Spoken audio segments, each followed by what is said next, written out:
I never thought I'd be the one posting here, but I guess that's how life works. My wife, 34F, and I, 36M, have been together for 10 years, married for 7. We've always had what I thought was a decent marriage. Sure, ups and downs like anyone else, but nothing that made me question her loyalty. That changed a few months ago. At first, it was little things. She suddenly became really invested in her appearance. New clothes, makeup every day, spending hours at the gym. Don't get me wrong, I loved that she wanted to take care of herself, but it felt different. Like she wasn't doing it for us anymore. Then came the phone thing. She started locking her phone, flipping it face down, and getting snappy whenever I casually asked who she was texting. Before, she'd leave it lying around without a thought. Now, God forbid I even glanced at it. I brushed it off for a while, telling myself I was being paranoid. But deep down, I knew something was off. Looking back, the changes in her behavior weren't just about the phone or the gym.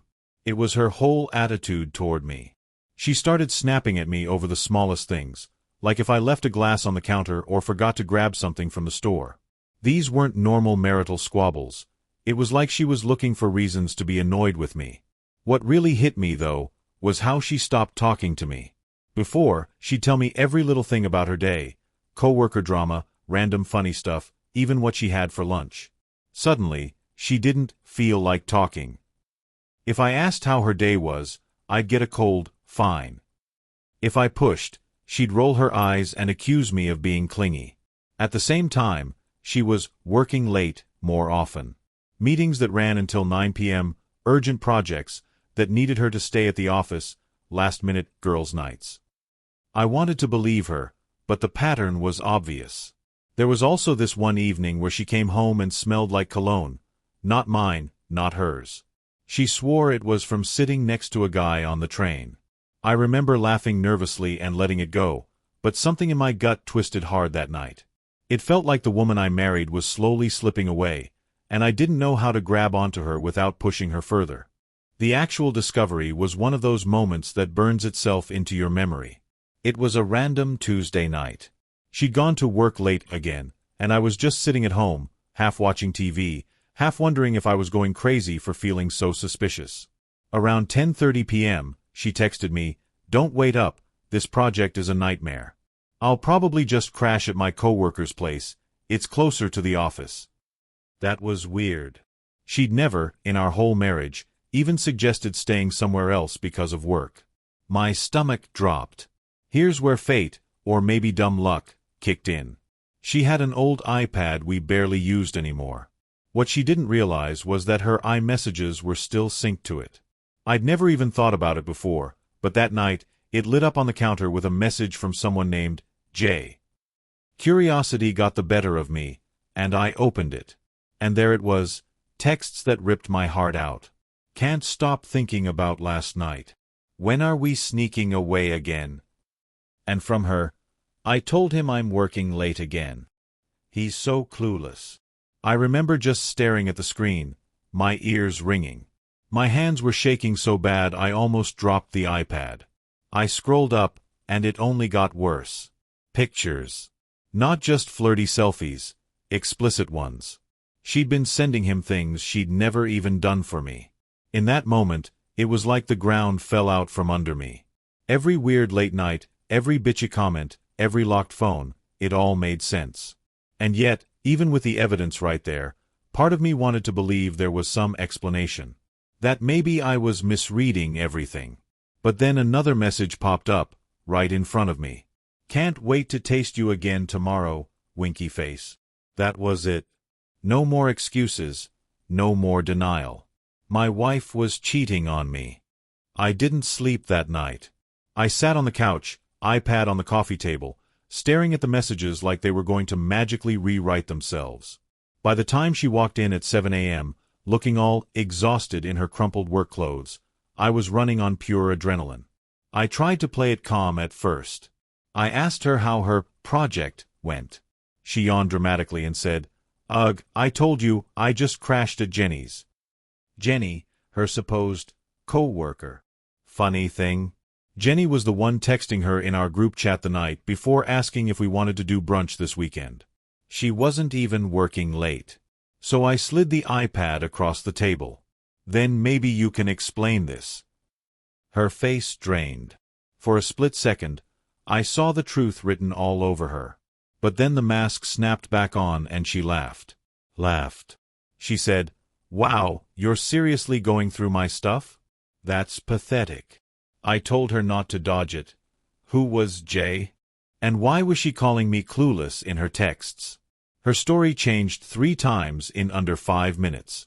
First it was, "Oh, it's just a coworker joke, we're close like that." Then, when I brought up the pictures, it became, "Okay, fine, we flirt, but it's nothing physical." Finally, when I shoved the "can't wait to taste you again" message in her face, she snapped and said, "So what if I did? Maybe if you weren't so boring, I wouldn't need someone else." That line hit me like a punch in the gut. No remorse. No apology. Just venom. I lost it then. I shouted, she shouted back. She kept accusing me of being controlling, insecure, a snoop. Not once did she say she was sorry. Instead, she doubled down, insisting it wasn't a big deal. Like she could gaslight me into thinking I hadn't just read everything with my own eyes. That morning was the first time in our marriage I looked at her and thought, I don't even know who you are anymore. After she stormed out of the kitchen, the house felt like it had been hit by a bomb. My chest was tight, my head was pounding, and I just sat there in silence, staring at the spot where she'd been standing. I couldn't believe how quickly it had gone from suspicion to confirmation to a screaming match that left me shaking. She slammed the bedroom door and locked it. I heard drawers being yanked open, her pacing back and forth, muttering under her breath. I just sat on the couch, numb. One part of me wanted to go in there and demand more answers, more honesty. The other part of me was terrified of what else I'd hear. Eventually she came out, sunglasses already on even though we were inside, a bag over her shoulder. She didn't say a word at first, just opened the front door like she was heading off to work. I asked her, "Where are you going?" She shot me this cold look and said, "Out. Don't wait up." And then she left. I sat there for hours, going through every stage of panic. Anger, sadness, denial, anger again. I even picked up my phone and drafted a dozen texts, everything from "come home, let's talk" to "don't bother coming back." I didn't send any of them. My hands wouldn't stop shaking. At some point I realized I hadn't eaten, hadn't moved. The coffee I poured that morning was still sitting on the table, untouched. That's when it hit me, this wasn't just a fight. This was the beginning of the end of everything I thought my life was. That night was one of the longest of my life. The silence in the house felt heavier than anything I'd ever known. Every creak in the walls, every car passing outside just made the emptiness more obvious. I kept glancing at the front door, half hoping she'd walk in and tell me it was all a mistake, half dreading that she actually would. I tried to sleep, but the bed felt wrong without answers. My mind wouldn't stop replaying the texts, her laughter when I confronted her, that venomous line about me being boring. It was like someone had pressed a replay button on my worst nightmare. Around 3 a.m., I got up and walked around the house.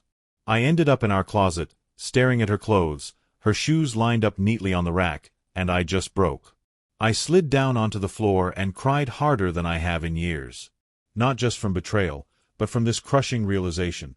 The person I trusted most in the world, the one I thought had my back, had been living a double life right under my nose. There was this awful cocktail of emotions: rage, heartbreak, humiliation. I kept asking myself, was I really that blind? How long has she been lying to me? Does everyone else know but me? That last thought stung the most, the idea that maybe I was the last one to see it. By morning, I felt hollow. Like all the color had been drained out of my life overnight. I didn't even feel like a husband anymore, just some fool sitting in the wreckage of what used to be a marriage. She didn't come home until late the next evening.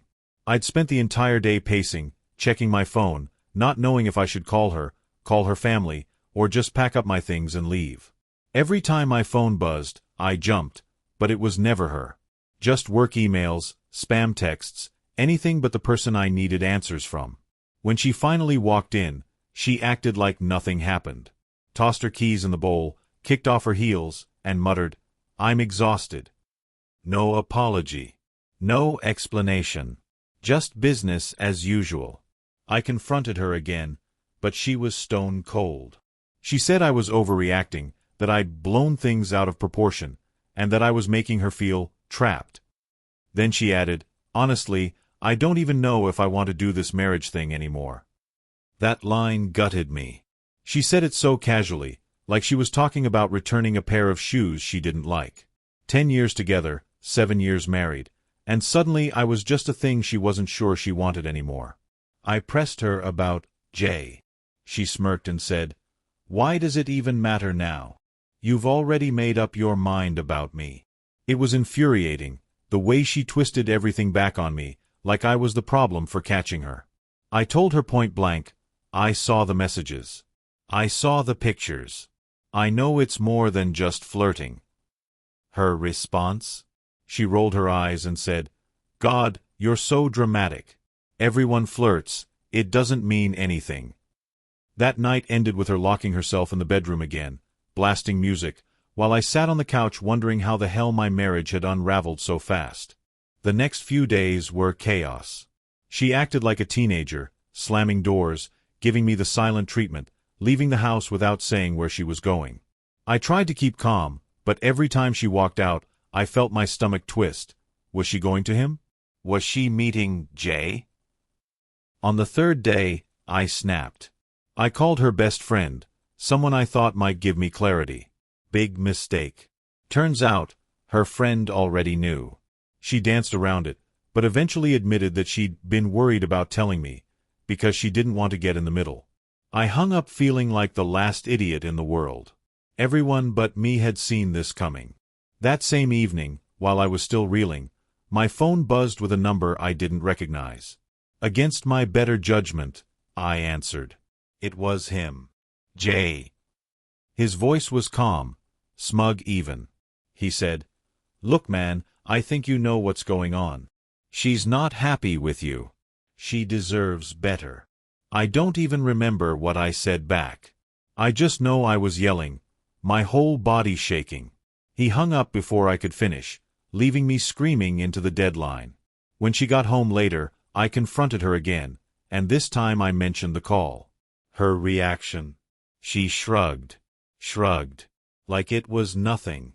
"Well, maybe now you know how I feel when you smother me," she said, before pouring herself a glass of wine like we weren't living in the middle of a war zone. That was the moment I realized she wasn't just cheating. She was trying to make me believe I deserved it. That night, something inside me finally snapped. I couldn't eat, couldn't sleep, couldn't even think straight anymore. I sat at the kitchen table with the iPad, scrolling through those texts over and over, like some masochist replaying the moment of impact after a car crash. Every word felt like a knife. Around midnight, I heard her laughing in the bedroom, on the phone, whispering, giggling. I didn't even need to ask who it was. The sound was enough to make my blood boil. That was our bed. Our room. And she had the audacity to use it as her private stage for him. I barged in and told her flat out, "This is done. You're disrespecting me in my own house, and I won't be your backup plan anymore." She didn't even flinch. She put her phone down, crossed her arms, and sneered. "Finally. Took you long enough to grow a spine." That line. It cut deeper than anything she'd said before. It was like she'd been waiting for me to reach this breaking point, just so she could throw it back in my face. I told her I wanted her out. She laughed again, this cold, cruel laugh, and said, "Good luck with that. This is my house too." Then she rolled over, picked her phone back up, and started texting while I stood there shaking. For the first time in my life, I realized I wasn't just heartbroken. I was furious. Furious at her, furious at him, and furious at myself for letting it go this far. That was the moment I decided, this marriage wasn't salvageable. The next morning, I woke up with this strange calmness. Almost like my brain had shut off the panic mode and flipped into survival. I got up, made coffee, and instead of waiting for her to get up and start another round of lies, I opened my laptop and started Googling divorce lawyers. Just typing those words felt unreal. Divorce lawyer near me. It was like I was watching someone else do it. She eventually stumbled out of the bedroom around noon, sunglasses on again, scrolling her phone like nothing was wrong. I told her straight, "I'm calling a lawyer." Her reaction was instant and vicious. She exploded, accusing me of being dramatic, of throwing away our marriage over a few texts. She even had the nerve to say, "What woman doesn't flirt a little? Grow up." When I told her it wasn't just texts, that I'd seen enough proof to know she was sleeping with him, she suddenly switched gears. Tears. Crocodile tears. "I can't believe you'd think so little of me," she sobbed, clutching her chest like she was the victim. But the act cracked fast. When I didn't budge, she dropped the tears and went right back to spitting venom. Then came the threats. "If you think you're keeping the house, you're delusional. Everyone's going to know you couldn't satisfy me. You'll regret this when you're alone and pathetic." It was like living with a stranger who had been hiding behind my wife's face this whole time. The bitchy, manipulative side of her was on full display now, and I knew there was no going back. That day marked the official start of the fallout. I wasn't just a husband anymore, I was a man preparing for war. Calling a lawyer was one thing, but telling people, that was a whole different kind of pain. I didn't want to. Honestly, part of me wanted to crawl under a rock and keep it all private. But eventually, the lies and the silence started eating me alive, and I realized I needed people in my corner. I started with my brother. We don't talk every day, but when I told him, he went dead quiet for a long moment. Then he just said, "I knew something was off with her." Hearing that nearly broke me. It felt like everyone had seen the cracks except me. But he didn't gloat. He told me to come stay with him if I needed to, that I wasn't alone in this. I didn't realize how badly I needed to hear those words until that moment. Next came my parents. That was brutal. My mom cried instantly. My dad just clenched his jaw and kept pacing like he was about to storm out and fight someone. I tried to laugh it off, to make it easier, but inside I was crumbling. Telling them made it real in a way that even the texts hadn't. When word got back to her side of the family, she spun it all. I found out later she was telling everyone I was controlling and paranoid, that I had made up stories about her to justify kicking her out. Some even bought it. I got a nasty message from her cousin, calling me an insecure loser. But here's the thing, the people who mattered stuck by me. My brother, my parents, a few close friends, they didn't care about her lies. They saw me, broken as I was, and they stood with me. It didn't take away the pain, but it reminded me that maybe, just maybe, I wasn't as powerless as she wanted me to believe. Walking into a lawyer's office was surreal. I sat in the waiting room surrounded by brochures about family law and amicable separation, and all I could think was, this is my life now. The lawyer was calm, professional, and direct, exactly what I needed. She asked me what I wanted. I told her the truth. I want out. I want peace. We went over finances, property, all the unromantic nuts and bolts of ending a marriage. Every paper I signed felt like ripping another page out of my own story. The worst part was realizing how entangled our lives really were. Bank accounts, car titles, the mortgage. Untangling all of it wasn't going to be quick or easy. When I told my wife I'd retained a lawyer, she lost it again. This time it wasn't crocodile tears or smug laughter, it was rage. She screamed that I was trying to ruin her life, that I was selfish and vindictive. Then she pulled the ultimate manipulative move. "Fine. If you want a divorce, maybe I'll just go live with Jay." That line stung, but it also gave me clarity. It confirmed what I'd already known. She had chosen him over me long before I found out. The next day, she sent me a text saying, "You'll regret this when you realize no one else will put up with you." I stared at it for a long time, then put the phone down. For the first time in weeks, I didn't reply. That silence felt like power. I should have known she wouldn't go quietly. A few days after I served the initial papers, the sabotage began. First, she drained half our joint account without even blinking, leaving me scrambling to cover bills. When I confronted her, she smirked and said, "It's my money too. Don't like it? Take me to court." Then she started showing up at my workplace. Not to talk, not to reconcile, just to cause scenes. One afternoon she barged into the lobby, yelling about how I was abandoning her and lying to everyone about her. My coworkers stared like I was in some reality show nightmare. I wanted the ground to swallow me whole. The worst, though, was when she tried to poison my relationships. She messaged a couple of our mutual friends, claiming I was emotionally abusive, that I'd driven her to cheat. Some people distanced themselves right away. Too awkward, too messy. But a few called me directly, asking for the truth. Once I showed them the texts and the pictures, they cut her off completely. Still, the damage was done. Everywhere I went, I felt eyes on me. Was this person believing her side? Were they judging me? It was like she wanted me to drown, even as the marriage was already dead. But here's the thing, every sabotage attempt only hardened me. Every lie, every scene, every stolen dollar, it all pushed me closer to the edge of freedom. I realized she wasn't just a cheater. She was toxic to the core. And I was finally, painfully, learning to let go. After weeks of chaos, something shifted. Maybe it was exhaustion, maybe it was finally hitting bottom, but I stopped reacting to her games. When she tried to bait me with nasty texts, I didn't respond. When she spread lies about me, I let the people who truly knew me decide what to believe. When she showed up at the house yelling, I just closed the door. At first, that silence drove her wild. She doubled down. More insults, more theatrics. But the more I ignored it, the more powerless she became. And slowly, for the first time in months, I felt lighter. One morning, I woke up and realized I hadn't checked my phone immediately for her messages.